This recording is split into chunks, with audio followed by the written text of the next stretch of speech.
14 people were killed in clashes between Syrian regime forces and insurgents in southern Idlib province, hours after a Russian-Turkish ceasefire came into effect.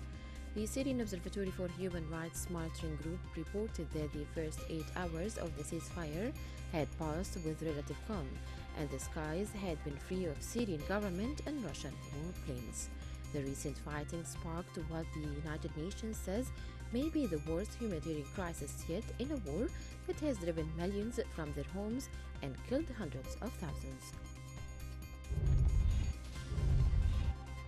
Turkey's Coast Guard rescued around 120 migrants trying to reach a Greek island on 3 days after they said the passage was blocked by Greek Coast Guard vessels. Drifting in the darkness in the Aegean Sea and packed into one of the dinghies stranded without a functioning water, migrants shouted as Coast Guard vessels approached them off the coast of western Turkey's Izmir province.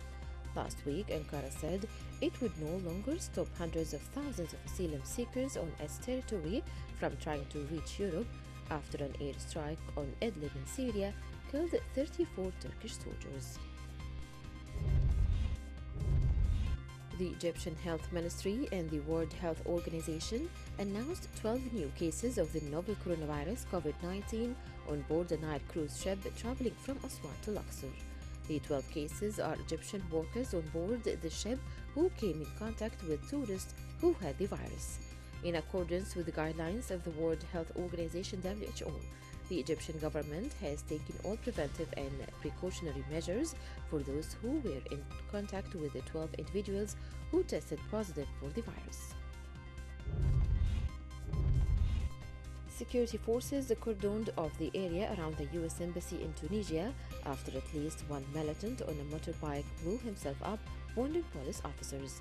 State television and a private local radio station reported that 2 militants had carried out the attack and were killed, and that 5 police were injured, but there was no immediate official confirmation.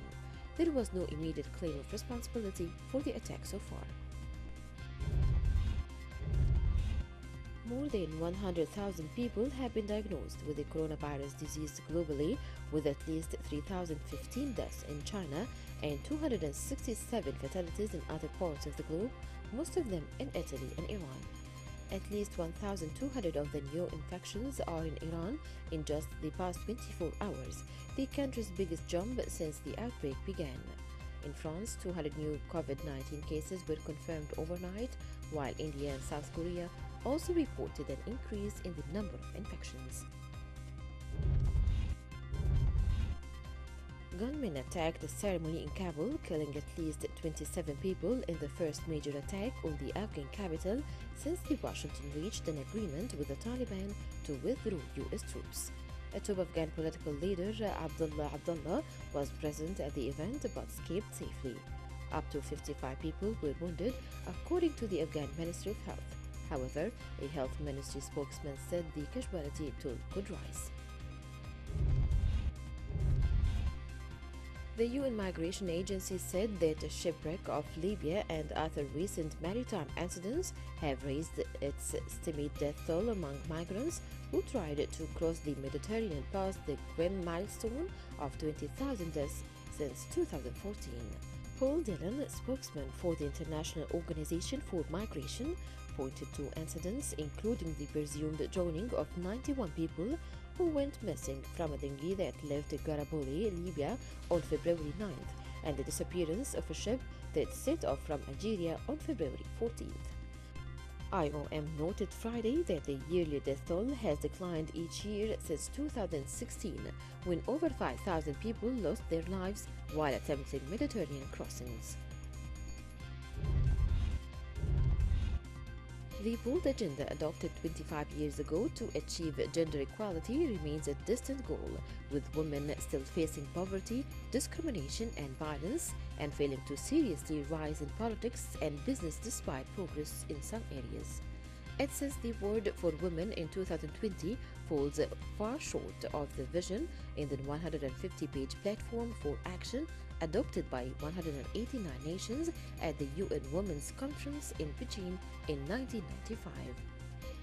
That platform called for bold action in 12 areas for women and girls, including combating poverty and violence, ensuring all girls get an education, and having women at the top levels of business and government, as well as the table in peace negotiations.